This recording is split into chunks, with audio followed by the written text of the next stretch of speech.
So now we're going to talk about positioning and movement. So, can I get that ball? Yeah, the ball. All right, so say you already did your captain's meeting and blue gets the ball. Blue's going this way. So I'm going to be right here. My teammate, they're going to be standing right next to me. When I kick the ball off, after the referee or one of the officials whistles, usually the trail, will whistle the game to start. That means the scorer's keeper, you know, they know what they're doing. They're going to start the clock.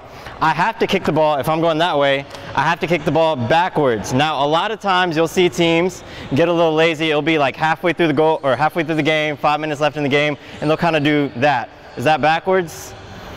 You got to stop the game right there. You got to make them, well, usually that means that they lose possession of the ball and the other team gets the ball. But, Give them a well, okay. So if it's early on in the season, you'll give them a redo. You'll emphasize this sometimes if, especially in the beginning, towards the beginning of the season, the ball has to go backwards on a kickoff. It has to go that way if you're going that way. It's really simple to explain. You just say the ball has to go backwards on a kickoff. If they don't understand it, just repeat yourself. The ball has to go backwards on a kickoff and then make them redo it. So goal kicks. The line isn't here, but you'll see it once we're in the MAC gym. You'll see the goal. There's going to be 2 lines coming up from the goal, and then about where the baseline is going to be the front of the goal line. That's where they can do their goal kicks from, anywhere on this goal line. Can't be on the sides, can't be in front of the goal, can't be behind the goal. It has to be on the goal line. The ball has to be set. So they can't just get the ball from right here, kind of roll it out, wait for it to touch the line, and then kick it off. It has to be placed on the goal line, not moving, and then they go. Penalty kicks. The line also. Let's talk about where we are. Oh, okay. Yeah. So. It's on kickoff. So on kickoff, somebody want to tell me where the trail judge, or somebody want to just guess where the trail judge would be, or the trail official? So yeah, I'm going to start right here. The trail is going to be behind me, kind of towards the team box line, the 28-foot line, because there's the trail. They're trailing the play.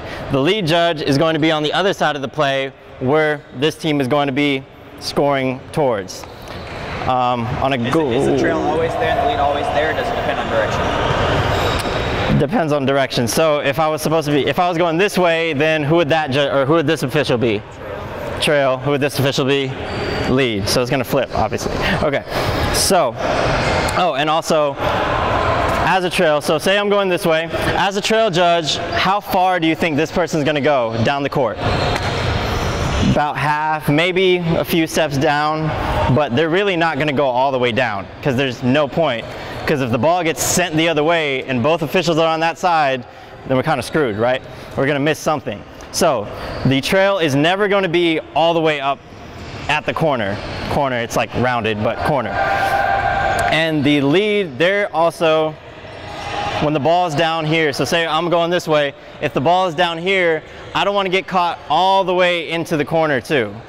Now there's some plays, penalty kicks, some corner kicks that you want to be down there, but usually when I'm running up and down the field, or not the field, up and down the court, I don't want to get myself caught in there because you'll notice as the season goes on, that corner, that rounded edge, that's a high traffic area. The ball is like a magnet towards that area. And if you're caught there, you're going to get caught between like 3 people and a ball, and the 3 people are going to be going after the ball. You don't want to be there. So, now penalty kick, right? Before you go to that, talk about boxing and the players. You kind of touched on it. But obviously, let's stand over there, and then I'll be down here. These are the players. Okay. Oh, these are the players? That's a lot of players. All right. So, Alyssa is the trail, and our wonderful GA, he's going to be the lead. Ryan. So, if you guys are the players, they want to box you in. Now, there's only two of them, so we just got to imagine that the other 2 corners is there. But basically, she has this whole side, and he has this whole side. If they're both at the same side of the court, what's the problem there? Somebody tell me. There's like 20 of y'all. You're gonna, yes, you're gonna miss something. Just like I said earlier, if the ball gets sent over here and there's 2 players jostling for it and somebody just gets thrown to the ground, it's a high chance that if both officials are over there, you're gonna miss something. So you always want to be moving down the court, keep wanting to say field. You always want to be moving down the court and boxing in the players. That's really important so that you have a good vantage point from wherever you are. And both referees have a good vantage point. Obviously, you're not going to see everything. So say if Ryan's down there and there's a play in that corner, there might be 3 or 4 bodies in between him and that play. So he won't be able to see exactly what happens. But if Alyssa's right here, getting the other box in the other corner, and she has a clear view, then they're doing their jobs right. So now corner kick. Okay. So the corner kick is going to take place from, so pretend like this is the boxed in like fan section. There's going to be a coach box, a line, the 28-foot line, right where Danny is. That's going to be where your corner kicks take place. So if I'm the lead judge and I'm all the way down here, there's not a line on this side of the court. So I'm not going to exactly know where the line is every time. So that's when my trail has to come down. She puts her hand up, lets me know. So if the ball is going to be played from this side, she lets me know where the line is. And then I'm going to be right across the court from her. That's where I'm going to start my corner kick. Obviously, if the corner is going to be played from that side of the court, I don't need to do that because she knows where the line is. She'll be standing on it. Sometimes. And during corner kicks, does anybody know if anybody's a returning official, where the officials are supposed to be, like where the lead judge is supposed to be? I don't know if anybody's returning. No? Anybody want to take a guess? There's no wrong answers. There actually are, but like you might as well guess. No? Nobody? Okay. Do you guys want to guess? I mean, I know. No, So corner kick, if the corner kick, if we're going this way, I'm just gonna say we're going this way, and the corner kick's on that side, then the lead will be at the corner kick spot. I let the ball be on the inside of me because they're gonna most likely play it forward, so I don't want to be in the way. So I put the ball on the inside. So he's on that side of the ball's going that way. If it's on the opposite side of the court, then you can just stand down there on the right across from the ball. That way you're looking at the play as it's gonna happen. You don't have to worry about being in the way. So the trail is back here. They can come to about mid-court or so. They can come down and assist with setting up the corner kick if they need to, and then they come back out and get ready just in case there's some weird ricochet or something and it goes quickly back down that way. They can run with the play. They don't have to come all the way up to officiate it though, because chances are there will be something that happens that brings it back that way, and we don't want them to get beat down to that end of the court. Is that good enough? Yeah, it's perfect. So if you weren't going to say that, you're wrong. So that's really important, what Ryan said. So as a trail judge, if you have to help your lead judge tell him where the ball is going to be placed, you don't stay right there, because if there's a quick counterattack, the ball gets kicked to the other side, you got to get there. Like, you don't want to miss a play. So just make sure you're not too far past that half court line. And other than that, let's see.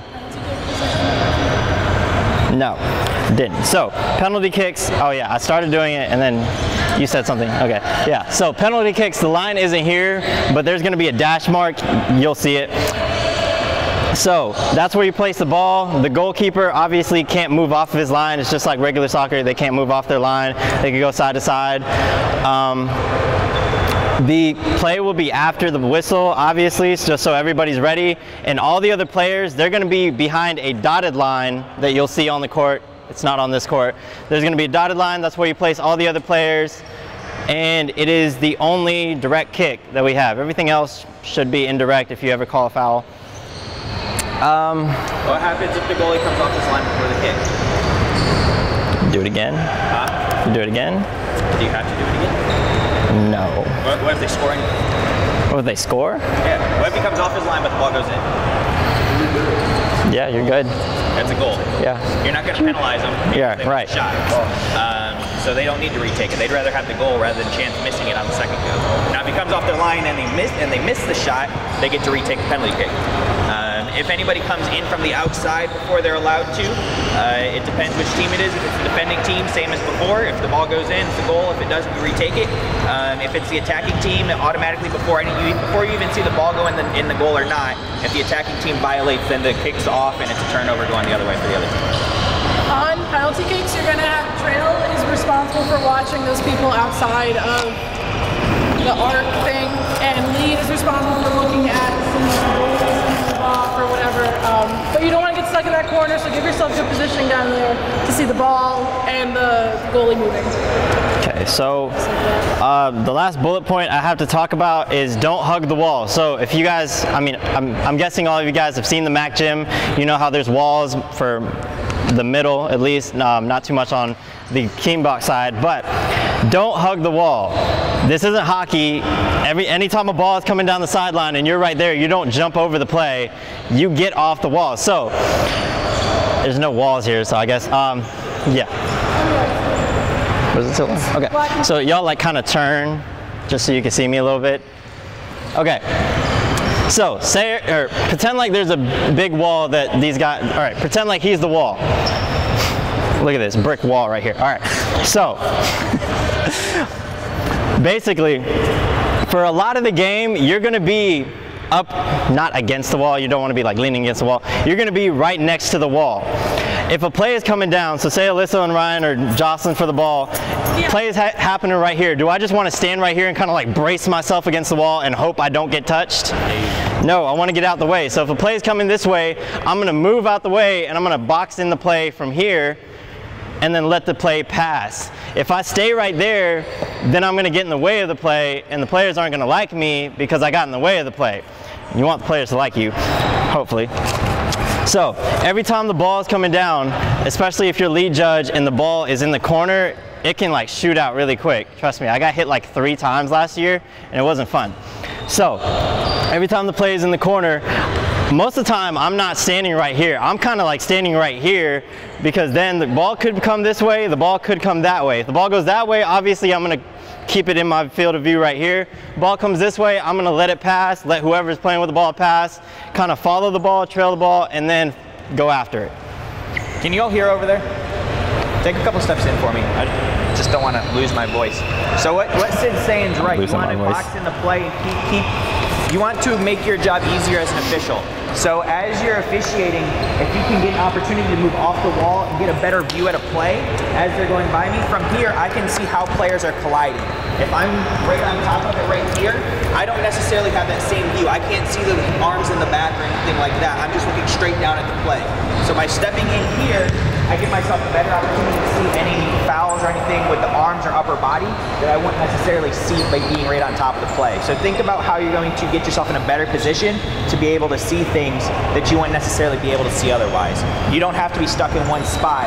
You can make your job a lot easier if you're moving around and officiating. So, like, we kind of said this already, but the walls are a huge part of how people play indoor soccer, so I like to give them a couple feet so they can use the wall and still like incorporate it. People are a problem, but people trying to use the wall, they'll hit it at your feet instead and will mess everything up, so that's another reason why we want to. yeah, so another, like, just to expand on what she said, I don't know if the referee jerseys are like camouflage or what, but the players don't care if you're right there. They will kick right at your feet, right at the wall, so they can get a play going. If you're right against the wall, it's going to hit your feet and it's going to disrupt play. So you don't want to be really right next to the wall at all. You want some space right there because the play might go right behind you. You know, there doesn't have to be any players. A lot of people use the wall as like an extra player to get the pass going, but just don't get caught on the wall. Obviously, if you're new and you haven't done indoor soccer, it's going to be a little intimidating with like way too many players in the court for, you know, this sport and just running up and down. You're kind of going to be like, oh God, I don't want to get hit. You got to just get used to it. Eventually you're gonna get hit. Like, I thought I was gonna be fine all last year because it was my second year. I got hit more than I did my first year.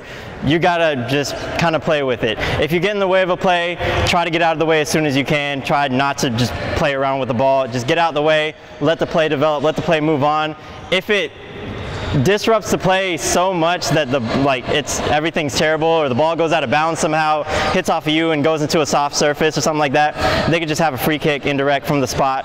So, No, they can't. Oh, they can't? No, so if you get hit, you're part of the playing surface. It's tough luck. I'm here, I got hit.